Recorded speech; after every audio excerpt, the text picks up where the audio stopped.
businesses begin to open their doors across the UK, shopkeepers are increasingly looking for ways to ensure the chances of COVID-19 spreading are kept to a minimum. One measure being widely employed is banning the use of cash, instead asking customers to reach for their debit or credit card. Like many businesses across London, Cafe Donata has ditched handling money for the foreseeable future. We know it's very important for customers and staff to feel safe. So one of the first things that we did is to say we're going to go cashless. It all has to be paid by card. Is to say we're going to go cashless. It all has to be paid by card. Well, thanks to the coronavirus crisis, online has been in and in-store has been out. There's been a wave of store closures and Aussies are spending more time both at home and online. And in addition to that, there's been a string of special offers and deals to entice customers to spend more online. The rise of online shopping during the pandemic is set to have a lasting impact. According to one of the most recognised payment companies in Australia, the surge in use has accelerated our shift to become a cashless society by up to 5 years.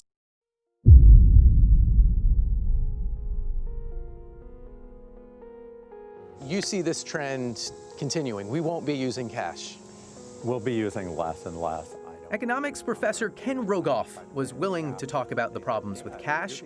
He's the author of The Curse of Cash and argues, among other things, hard money fuels crime. Human trafficking, drug smuggling, big-time tax evasion.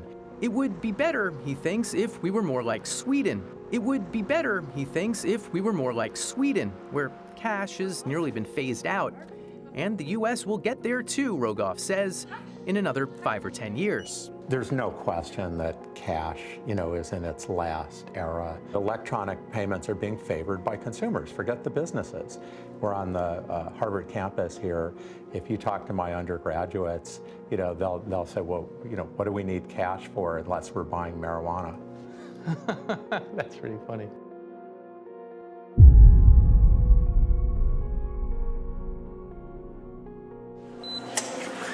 When Elias Brotberger goes to work, he doesn't need ID. And he doesn't need money. In fact, much of what he needs to get through the day is hidden right there, just below the surface, in his hand. You like to touch it? Yeah. Yeah? Oh, weird. Yeah, it's like a grain of rice. Yeah, a grain of rice. Embedded in his hand is a microchip that serves as his keys, his ID, and his wallet. Yeah, it's all in chip, so I use it to get around the building. Buy snacks. Yeah, exactly. Let's buy some snacks. Exactly. So I can't open it? No. Okay. So what I need to do is I need to first blip my chip, and it will log me in, and from there I get access to the fridge. Popular TV shows like Black Mirror have imagined chips as part of a dystopian future. Install ingrain procedure with local anesthetic and you're good to go. In Sweden, the microchips are already here. In Sweden, the microchips are already here. The microchip implants use the same technology that's in contactless credit cards, which have made cash pretty much obsolete in Sweden. No cash. At this tech fair, a chipping event for those on the cutting edge, merging their hands with this new technology. I thought it would be fun, right? The process is simple and swift. A pinch of the skin, and in a matter of seconds, the chip is inserted. The transformation is complete. As for the pain, I barely felt it. But even in this nation of early adopters, not everyone is racing to get chipped. Feel less human. I will feel like a robot. I think, so much more data can go into this, when it's in your body. There's no central registry tracking how many people are chipped, but biohacker Hannes Wellblood estimates between 5 and 10,000. In the future, do you think everyone is going to be chipped? I think it'll be voluntary, but I am certainly convinced that millions of people will find it very, very valuable to have a smart device under their skin. Millions of people will find it very, very valuable to have a smart device under their skin. Human microchipping may be our future, but in Sweden, it's already reality. Sarah Harmon, NBC News, Stockholm.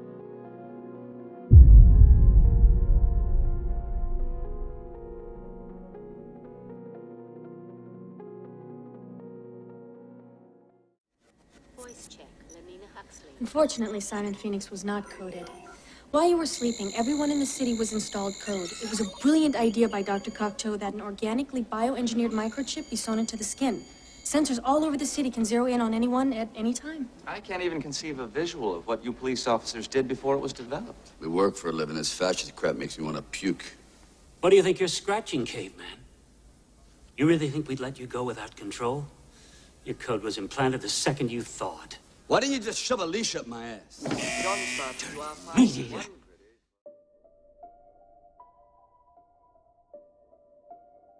My presence. How you doing? We are not used to physical contact greetings. We are not used to physical contact greetings. Sure. Look, I don't know if you guys know it, but you're out of toilet paper.